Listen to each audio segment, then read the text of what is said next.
Le chronique du Ken, Rick Riordan. Il faut de la force et du courage pour dire la vérité. Rick Riordan, le Sphinx rouge. Aujourd'hui, je vais vous parler des chroniques du Ken de Rick Riordan. C'est une trilogie qui se concentre sur la mythologie égyptienne. C'est sa troisième série pour ados qu'il a écrit. Comme d'habitude, je vais passer en revue le sujet principal dans cette vidéo.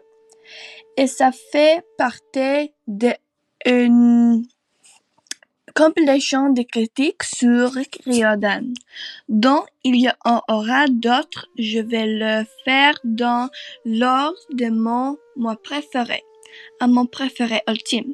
Les chroniques du Ken sont vraiment bons, mais à mon avis, ce n'est pas mon série préférée. Pour commencer, avant que je parte trop loin, le chronique du Ken parle de deux frères et sœurs qui découvrent l'héritage magique de leur famille après qu'un rencontre dans un musée est libéré d'être égyptien en Chine. Dans notre monde, ils apprennent qu'il existe un tout autre monde où la magie est bien réelle.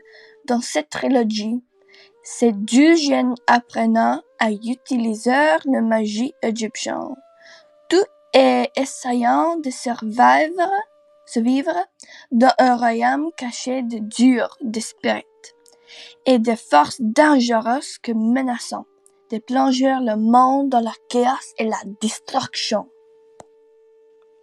Premièrement, le genre, parce que faut savoir si ça vous parle ou pas. C'est définitivement de la fantasy, de l'aventure, de la fiction mythologie. Je dirais que c'est pour les prédos, ados et jeunes adultes, pour être honnête. Je pense que n'importe quel âge pourrait aimer. Il n'y a pas de gore ou de brutalité trop intense.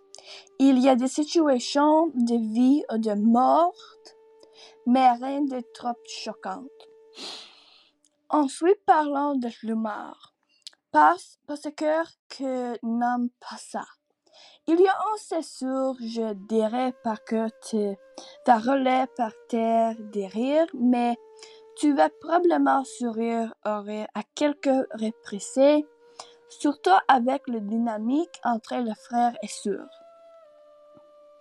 Si vous avez vu mes autres vidéos, vous avez peut-être remarqué que la romance c'est pas trop montreux.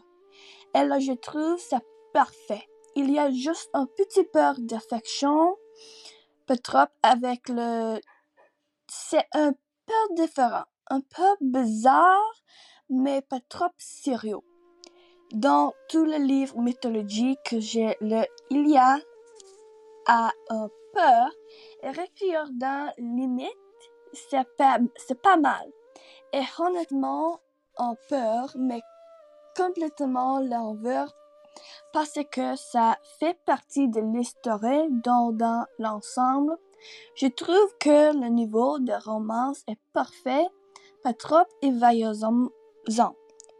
Pour le temps, c'est clairement pas l'heure. C'est une histoire qui avance vite, donc c'est pas le plus légal du monde, mais c'est pas déprimant non plus. C'est un bon équilibre, ça te tient à haleine. Ce n'est pas un de ces livres où tu t'ennuies tellement que tu veux le lancer par la fenêtre. Non, ça va un bon rythme.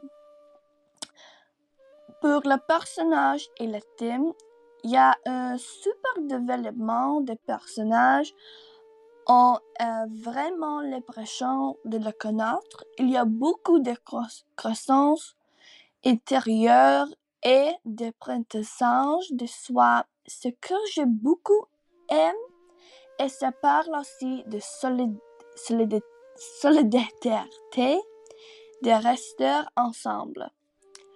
Pour finir, c'est un livre merveilleux et à la fin, J'étais vraiment déçue que ce soit terminé. Je pense que le film avait besoin de plus. Je sais pas trop que mal, il manquait quelque chose. Après la fin de l'histoire, c'est aussi une séparation entre des amis très proches.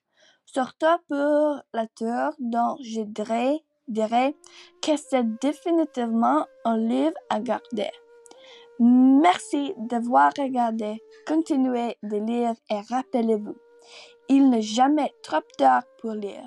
S'il vous plaît, aimez la vidéo, abonnez-vous et si vous voulez, activez la notification. Au revoir.